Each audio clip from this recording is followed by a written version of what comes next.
यहाँ आपको अपडेट करेंगे। केपी हाउस इस्लामाबाद में तोड़ फोड़ पर खैबर पख्तूनख्वा हुकूमत ने आईजी इस्लामाबाद के खिलाफ मुकदमा दर्ज करने का फैसला कर लिया।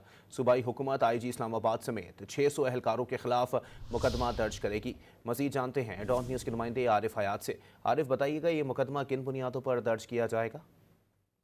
जी, बिल्कुल। कुछ रोज़ कबल केपी हाउस में जो तोड़-फोड़ हुई थी, तो उससे मुतल्लिक़ एक मुफस्सिल रिपोर्ट भी खैबर पख्तूनख्वा के महकमा मवासिलात ने तैयार की हुई थी और उसको कमेटी में पेश किया गया था। लेकिन अभी सूबाई हुकूमत ने फैसला किया हुआ है और गुज़श्ता जो काबीना इजलास है, तो उसमें भी ये मंजूरी दी गई कि खैबर पख्तूनख्वा हाउस इस्लामाबाद में जो तोड़-फोड़ हुई है, तो उसमें आईजी इस्लामाबाद के खिलाफ मुकदमा दर्ज किया जाएगा और उनके साथ 600 एहलकार मजीद भी है, उनके खिलाफ भी ये मुकदमा दर्ज किया जाएगा।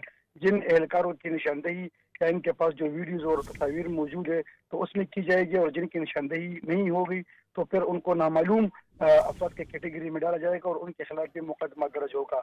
जो रिपोर्ट तैयार की गई है और जो नुकसानात का तखमीना लगाया गया है, तो वो केपी हाउस में नुकसान का जो तखमीना है, तो वो 2 करोड़ 36 लाख रुपए है, जिसमें केपी हाउस से जो 60 लाख रुपए नकदी जो कराया है वो भी गायब हुआ है।